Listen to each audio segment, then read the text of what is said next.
Alright, so today we're going to solve two massive problems that I had personally faced as a freelancer or as a contractor selling to clients abroad, and a lot of my friends are also struggling with the same. First is, how much should you actually charge for your work? And second, how do you get paid by clients from all over the world without losing half of your money in bank charges? And I get where you're coming from, because setting your rates might feel like guesswork. It was guesswork for me as well when I started. But here's the thing, it's actually a lot more math than you'd expect. And if I had been charging the same rates year after year, and I see common mistakes repeating all the time, because freelancers, including myself, are usually struggling with imposter syndrome. But once you realize that your work is creating real value, you can actually start charging for that. So by the end of this video, you will see the framework I use to price my services way more confidently and how I've made my international payments super simple. Part number one is all about knowing your numbers, which is the core foundation. Now, before I set any price, I realized that I needed to understand my own financial needs. This is about building a sustainable business and not just randomly picking numbers. So step number one is to calculate your minimum acceptable rate. So I started adding up all of my personal and business costs. So this includes your rent, food, utilities, insurance, EMIs, whatever it may be. Then you add your personal expenses, which will be your subscriptions, maybe the cost of your laptop, broken down into say an EMI, your internet fee, your GST registration, professional tools, whatever it may be. In my case, let's say that my total annual expenses came up to 20 lakh rupees. Now here is the kicker I had ignored: taxes. I learned that I had to set aside 30% for income tax alone.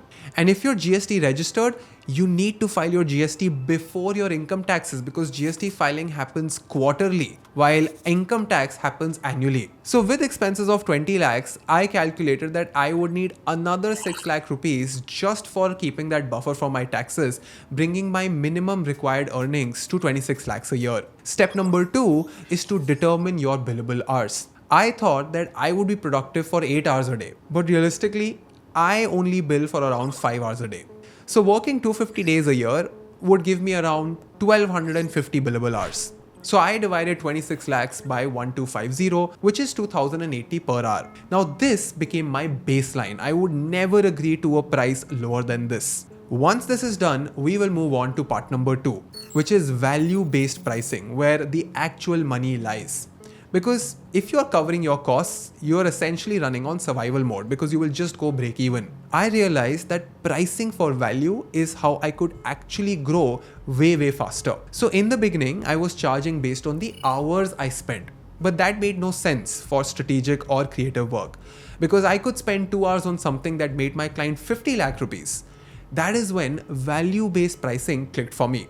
So I started looking at value in three distinct ways. Time value, which is how much time do I save my client.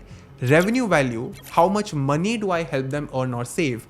Status value, does my work elevate their brand.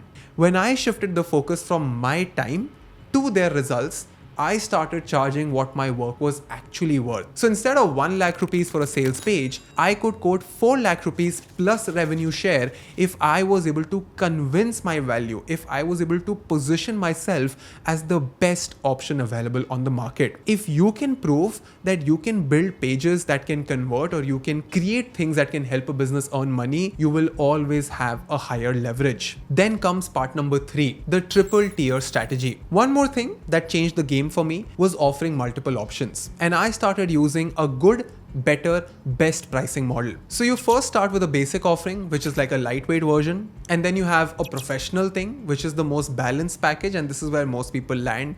And then you have a premium version, which is the high ticket, end-to-end service kind of a thing, which is just an anchor to set their pricing high. Now this helps client feel in control of what they're choosing. And it has helped me increase the average value of every project that I get clients on. Part number four is getting paid internationally properly. And this is where the entire money game flips, because most people who get international clients get stuck here. I had clients in the US and UK, and between 2020 to 2022, my payments were a huge mess, because your normal bank wire transfers were very slow, they were expensive, and in general, they made me look very unprofessional. But then I found PayPal's payment links and buttons. And this is not a random pitch. This is what we use for each of our clients. And let me show you how I use it in my own business, because it has completely changed our workflows end to end. So I no longer send long, awkward emails asking for payments. I just create a payment link like UX design consultation or say AI workshop at 1,25,000 rupees and send it via WhatsApp or email. My clients abroad can pay in USD, GBP, whatever currency that they're comfortable in, and I would receive my payment very securely in INR. They feel secure seeing the PayPal logo, and I end up looking more professional. I also use PayPal invoicing for my larger projects where I can add my logo, I can customize it, and the whole thing looks very professional. A quick heads up for freelancers in India: to use these features, you will need to complete eKYC. It's a simple step, but it's completely worth it. Part number 5 is the anchor method, which is the most popular and effective approach to negotiation. Whenever a client says that that's too expensive, here is what you need to do. Number 1 is acknowledge their concern. Number 2, not just talk about numbers, but talk about the value you bring to the table. Part number 3 is about creating options and not discounts, because once you set a discount, they'll get addicted to it. Next is holding your ground. They will try to break you, but you have to be patient and you have to be confident enough to say no. Next is offer a bonus instead of cutting a price, and then reciprocate for future work. And this is how I have gone from charging 10,000 rupees per project to quoting 4 lakh or 5 lakh rupees with confidence. And these are for all kinds of services, whether it's for consulting or getting on a call with them to fix a project or training their entire team on AI tools. And I know that it might sound very unrealistic, but it does take time. I have been doing this since my college days, which means approximately 5 to 6 years. So I've had 5 to 6 years of practice. I've dealt with almost 30 to 35 companies if I'm not wrong. And I've had clients across the world. If you go to our website at the Cutting Edge School, you'll be able to see our entire roster. So let me wrap this up for you. Here is a quick overview of what truly helped me. First of all is knowing my numbers, charging for value and not the time I spend, using PayPal to get paid internationally, creating smarter packages that basically frame my services in a much better way, negotiating with a long-term mindset so that I don't do bargains and get into a cheap discussion with a client that I can see myself growing in the longer run, and in general,